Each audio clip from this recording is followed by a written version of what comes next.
Columbia University's embattled interim president, Katrina A. Armstrong, is stepping down amid massive pressure from the Trump administration to crack down on anti-Semitic, pro-Hamas actions on campus. Well, the face of the pro-Israel movement at Columbia, Shai Davidai, joins us now. Shai, what were your initial thoughts when you heard this news?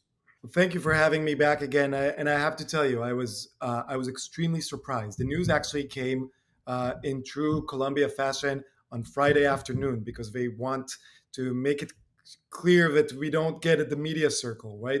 Because by Monday there's new news, and I'm glad that you're covering it. But Friday afternoon, right before Shabbat, all of a sudden I hear that she's stepping down. This is the second president to have stepped down in less than a year. That doesn't bode well for the university. So why do you think this is happening? Well, for the past 7 months, interim President Armstrong was unable to take the helm and actually enact the things that need to be enacted on campus.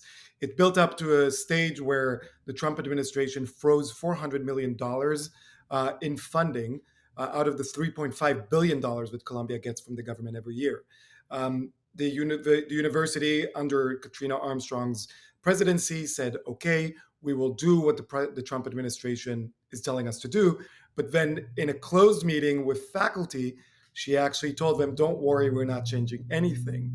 That closed meeting proceedings leaked to the press.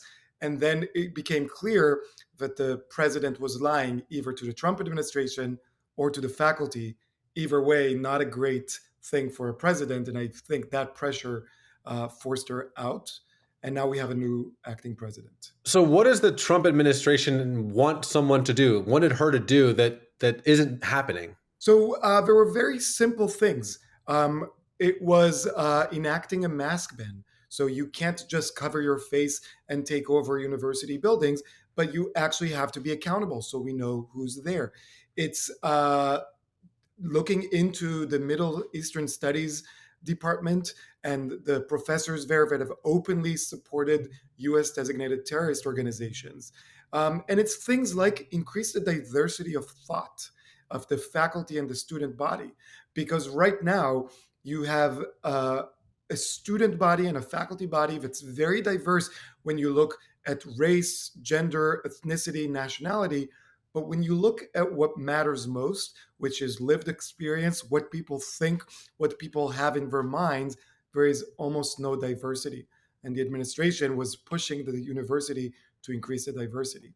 So do you see this as a good sign? And what would you want to see happen at Columbia? Look, it was clear from the very beginning that the interim president, Katrina Armstrong, was in over her head. I've said it once and I'll say it again. She is not an incompetent person. She's a great person. I believe I've never met her in person, but what I've heard, but she was not fit for the role of running a university. So it's a good step in the right direction. I am concerned because we don't know what comes next. We don't know in this increasing uncertainty who will run the university and make sure to put it back on track. Because right now we're headed to a cliff that I don't know if Columbia would be able to survive. So let me ask you this question. I think a lot of people that are kind of on the periphery, and you and I have talked about this in the past, at Tufts University, at Harvard, at Columbia, they see students being kicked off, being deported. It has very bad optics for protesting, for activism. And there's a lot of confusion as to what this all actually is. So again, we've talked about this before, Shai, but what is the real reason that you're making this stand and the real reason that the Trump administration is getting involved? So there's two things that you need to understand. One thing is, what are these protests? These protests are not pro-Palestine. And I say this because I know a lot of people that are Palestinians and are against these protests. These protests are anti-Jewish and anti-Israeli, and then finally anti-American. And that is the issue here. They are not walking around campus looking for the solutions that would save as many Palestinian lives and give them the respect and the dignity and liberty that every human being deserves. They walk around supporting the terrorist regime that is actually making Palestinian lives terrible. while also making Israeli lives terrible. In fact, in the past weeks, we've seen protests in Gaza against Hamas.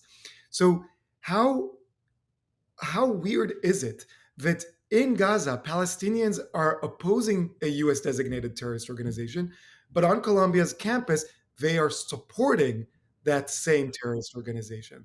That is what these protests are about. Does that mean that there aren't some people that want to just help Palestinians and oppose Hamas? Maybe.